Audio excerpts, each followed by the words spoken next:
You like that? Okay. Action. Okay, very good.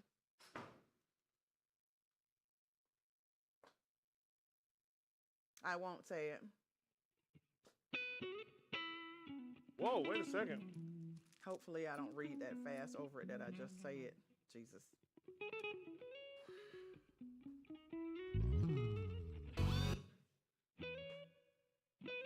Where's the click?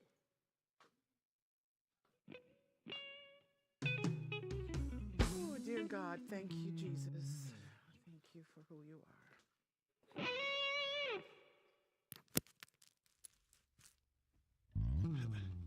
Hey, y'all got the click? Miss L. After monologue, okay.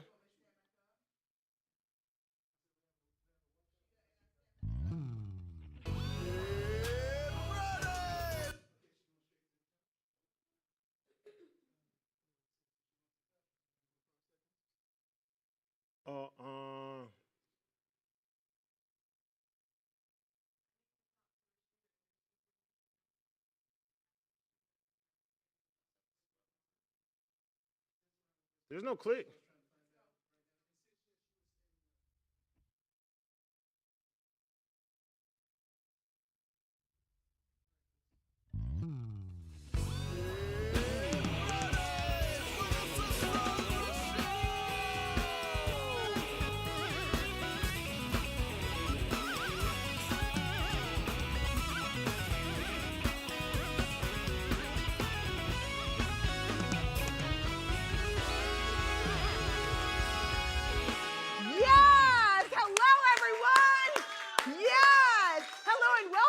Sisaundra Show. We are coming to you live. Y'all make some noise for my band.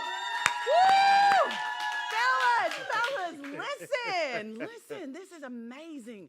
Y'all make some noise. This is the band for the culture. We got John on drums, Luke on guitar, and Chris. Thank y'all so much for tuning in. Yes. Yeah. Woo! Y'all, today we're diving deep into something that's been on my heart.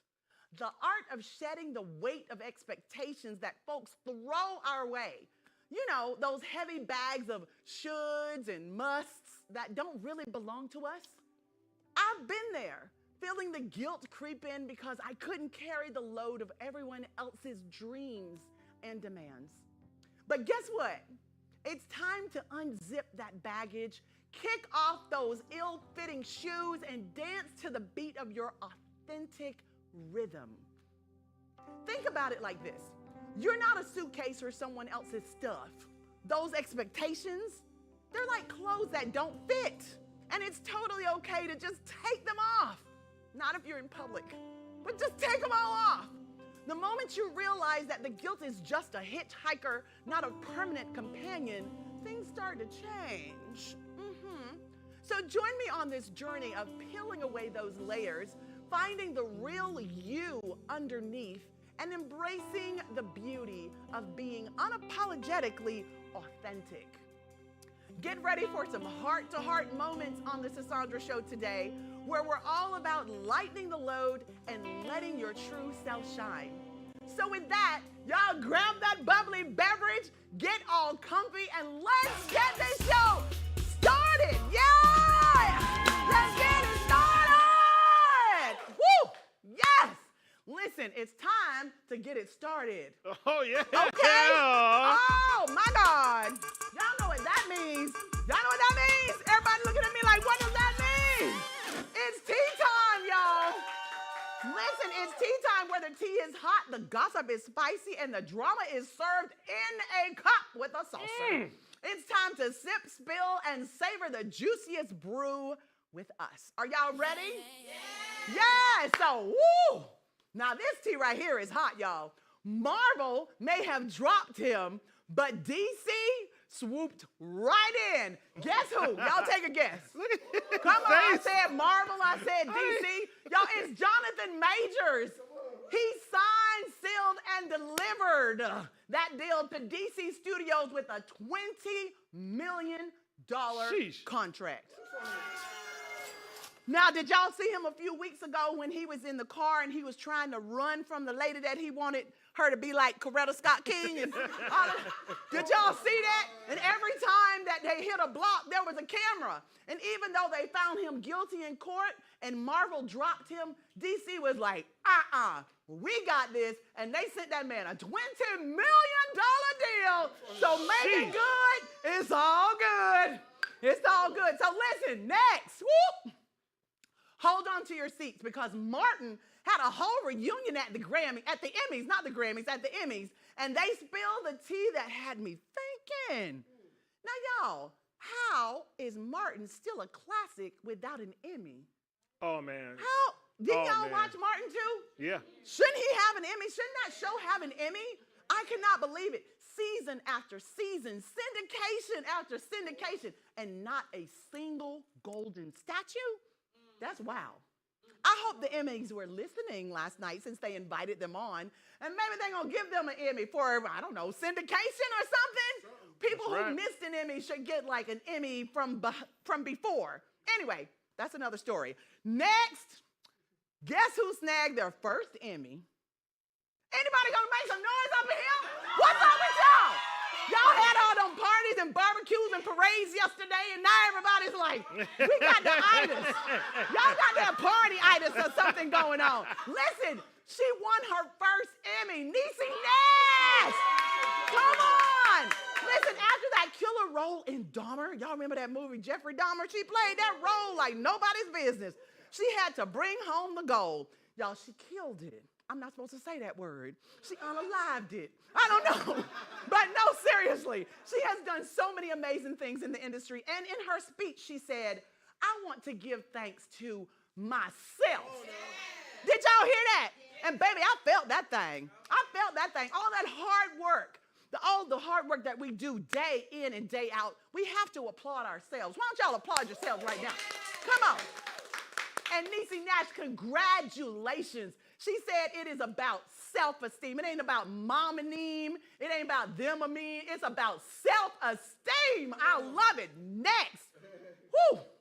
Kenta Brunson is breaking records. I love From that. a large he got money to an Emmy winner. Not just a winner, though. She is the first Black woman since 1981 to win Best Lead Actress in a Comedy Series. Y'all, cheers. Ta-da! Yeah.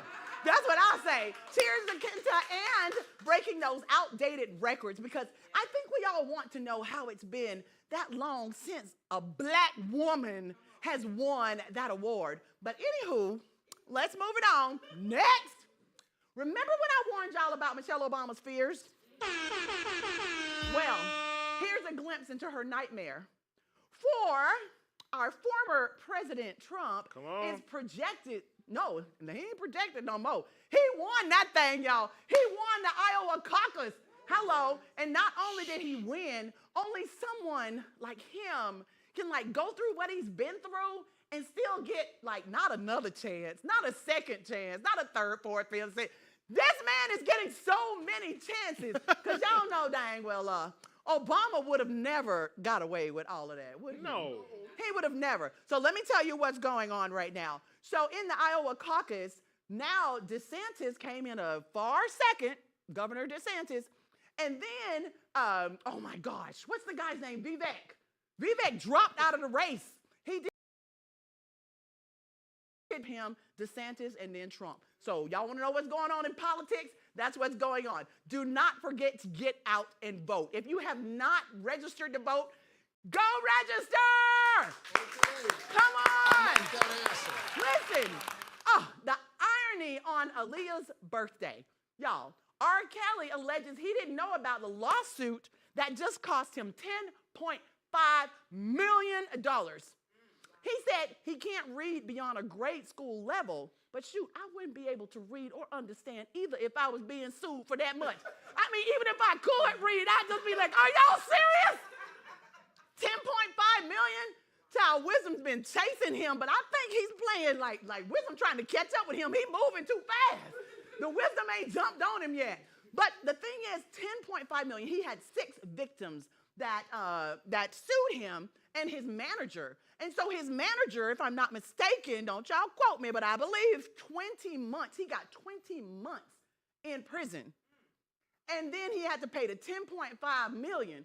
How in the world are you my manager and I'm paying people $10.5 million and you ain't called me, you ain't said nothing? If you know I can't read, you need to call me and talk to me. And you know I can't read, sis. You would never, ever, ever. If he makes a record in jail, you would not be managing that record. You ain't managing my money. You ain't managing nothing.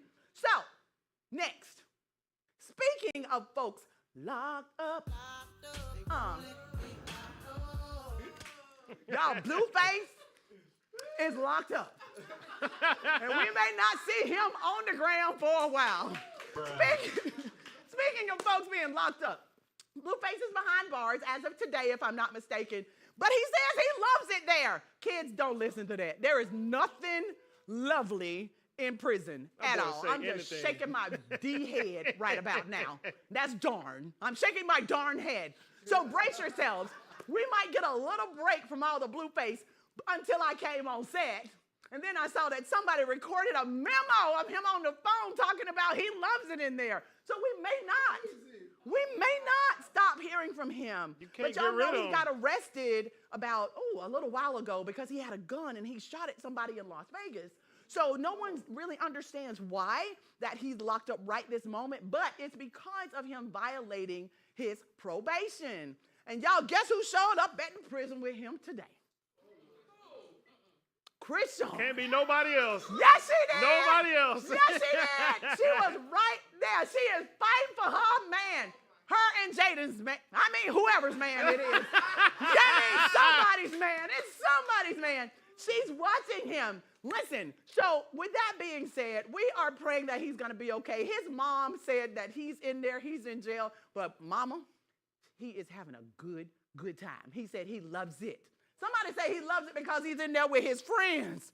Listen, it's time for us to go to break. I'm trying to tell them I don't want to go to break. I want to talk about Blueface, but we will be right back. Don't y'all go nowhere. Hey, yo, for the culture. Y'all get us out of here. Hey, I see y'all. Hey.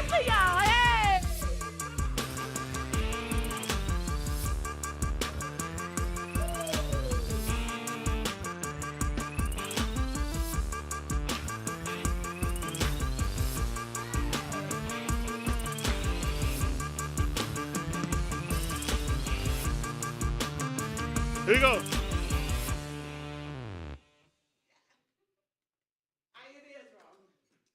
It's cool. All right. Y'all are so awesome. That ain't right. That's my bad.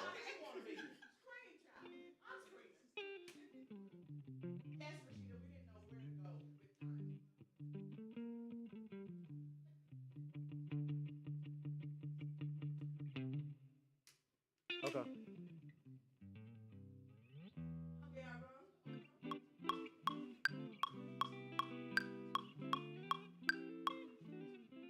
Yeah, it's getting it. Miss IL got us mute. I texted him.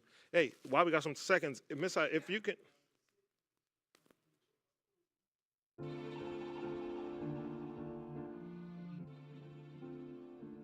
Hey, Miss IL, can you hear me at all? The click line is not coming. No. I can send it to the house, but it's not coming to our ears.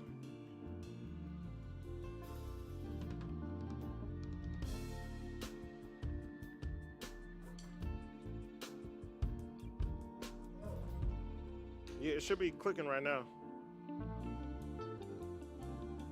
No, it's not even a plug. I'm looking at it on my screen, on this mixer. Oh, on the other end? Oh, we just gonna have to deal with it.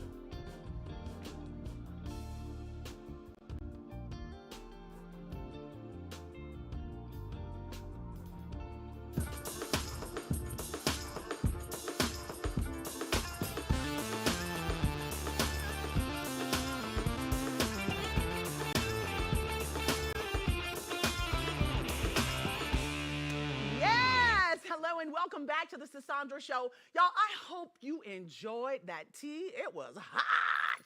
Yes. Listen, our guest today has faced some of the most unimaginable things. But today she is stronger than ever and ready to share her story with us. Y'all, please welcome Miss Janelle Ford. Woo! Hey!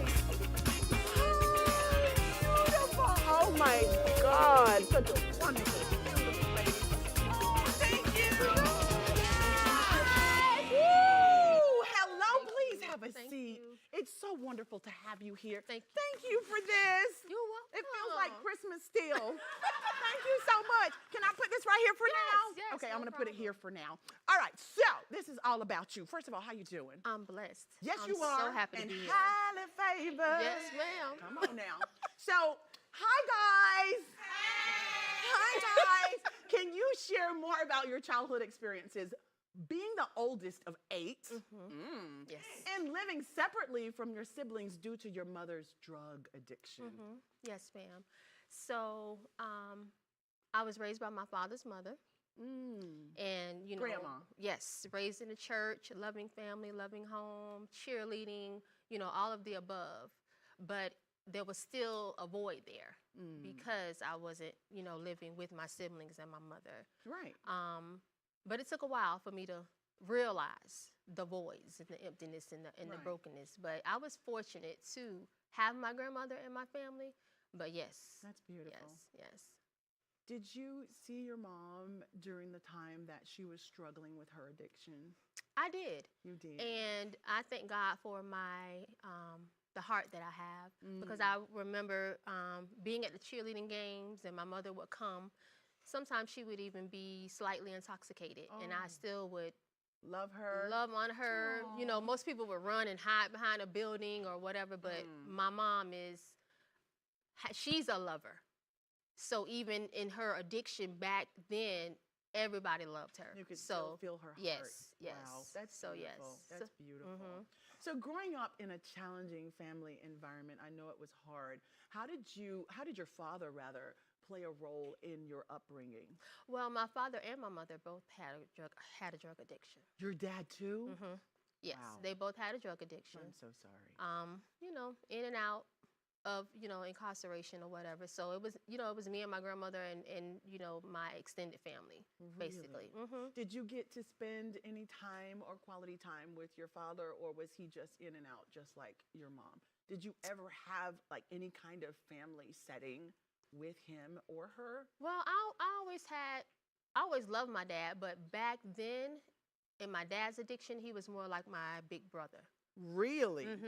Okay. He was more like my big brother than Not anything. someone you'd really go to for And my grandmother, advice. yes, and my grandmother didn't allow him to discipline me, no anything. Because Okay. her thing was, I'm taking care of you. I love grandma. So, Okay, good. Me her. too. Don't you touch her now. You can come in here and talk to her, but don't touch her, don't spank her, don't do Exactly. nothing. Yes, I ma'am. understand that there should be boundaries though. Okay. So going into your adulthood, can you delve into the emotional impact of navigating 2 failed marriages and having 2 children? Whew, navigating. So at some point, I had to realize that, because this is one thing I know that we think that because we have a good heart, that is going to that's solve sufficient for Yep, everything. and it's not. But there's things about us that we have to realize that it's time to look in the mirror and see what's going on with you. Yes. You know, and not because I was a monster, and not because, you know, either one of my ex-husbands was a monster. But you have to get to some point. For me, I got sick and tired of myself. Ooh. And So- that's when change happens too. Exactly. Yes. Just being able to identify What made you sick of yourself? cycles, Ooh. repeated cycles, hindering yourself because of that. So you got out of that crazy cycle of just repeating the negative. Yeah. How did you go about finding where you were responsible for your own peace and fulfillment? I think you first have to be honest with yourself. Yes. It's very hard, though. It's very hard. Mm-hmm. Very hard. But there's power in the ugly truth. Yes. Because to continue to deny, to continue to lie to yourself Yes. and deny what's really going on with yourself, it will continue to be a downward spiral. I was going to say, it Yeah. just puts you in a bad place, or you're just constantly just chasing your tail, as they used to say, the old folk. Yes. The old folk. So, ooh. Yes. So I think that being honest with yourself. Because sometimes I think when people are broken and they're searching, to not be able to identify will continue to search. It's so true. Did someone help you see yourself, or you had seen it before and you finally just acknowledge it? Because a lot of times we're in denial of what we see of ourselves. Yeah, I saw myself because I knew what I was feeling. You know, low self-esteem, you know, a sense of belonging, looking for love in all the wrong places. And then there are things, you know, when you have people that love you, they'll tell you. Yes. You know. Did you have someone who was honest with you? Just straight up? Yeah. I would say, honestly, around 17, 18 years old, I noticed that I have a cousin named Tiffany. And we've always been close, but I remember her always getting irritated with me or aggravated with me in some sort of way because of my ways. You know what I mean? What I'm saying? And Tiffany just came out and told you. Oh yeah, she would be We straightforward. need those kind of friends. Friends, family, somebody. Just say something. My goodness. Yeah. So the tools you developed along your journey, referred to as the Peace Blueprint. I love that. Sounds very intriguing. Can you elaborate on how they helped you overcome your depression? Very simple. What I want people to know is healing is more simpler than what we think. We just don't want to do the work. The hardest part is preparing to do the work, right? So the Peace Blueprint is, P is to allow yourself to have a perspective that is going to be effective in your life and help you align things for you. You understand what I'm saying? Perspective, yes. So in order for you to cultivate extraordinary peace. I love it. Just simple, accountability. Cultivating extraordinary peace. How did you start cultivating your extraordinary peace? Showing up for myself. Showing up for you. Ooh. How do you show up for you as a mom? As a mom? Yes, because now you're a single mom, right? After the divorce? Right. Correct. Right. So it's very hard sometimes for us as mothers to find ourselves because we get so lost in our lives and our children and everything. What helped you find your peace and your extraordinary peace? Just continuing to be consistent in my healing. Continuing to be consistent in my self-awareness of, you know, things that may be going on that I don't like. I don't like the way it feels, where I see I'm being stagnant still. Yes. Or whatever the case may be. And so for me, healing never ends. And so as a mom, the more I heal, the more my children will heal. Yes, that's powerful. Say that again for the people in the more I heal, the more my children will heal. Yes, and it's for all of us. We have to heal so that our children can be okay, because they're looking at us. They mirror us. And once they see that, oh, mom's good, then they're good. They run on and do their little thing and be happy. I love it. How has the process of self-healing and using your Peace Blueprint influence the way you make decisions in your life today? Well, being a self-aware woman, you operate from a different space. Yes, you do. You hear differently. You receive differently. You're not as easily triggered. Yeah. All of those things. And then there is less deflecting and more reflection. So therefore, there's a lot of there could be a lot of blame going on. Of course. But the blame stops. And you are able to check yourself. And you have checked yourself, and now you are a two-time tell everybody. Two-time best-selling author. Best-selling, y'all. You are a two-time best-selling author. What would you like to share in retrospect with people now that you've made it? That healing is easier than what they think. And the there's confidence on the other side of showing up for yourself. Ooh, there's confidence. It takes courage to get there, and then there's confidence when you do. I love that. Yeah. Would you tell our audience what you would say to the younger you? Ooh. That you are more special than what you realize. Simply because you are authentic with people. Yes. You naturally love people. Right. You want to see people at peace. You want to see people happy. And this was me even as a younger girl. Really? Wow. Yeah. I feel like I have my mother's heart. Definitely. That's so beautiful. Yeah. I love it. Well, I certainly thank you for joining Thank me. you. Before we Thank you leave, for though, I'm having going to me. open up this bag. Look at that. Yes. Hey, Chris, it's time to get us out of here. Y'all, thank you so much Well, for we ready to joining go. us. I love you. Enjoy your gift. Scan that QR code at the bottom of your screen. Because we all got so much more exclusive content for you right here, only on the Sisaundra Show. And that's only on Afro TV, Comcast, Xfinity, Channel 16, 1 and 3. And we are currently streaming on now. But don't go nowhere. Stick around. Put the remote down, because we got plenty more great entertainment for you right here, only on Afro TV.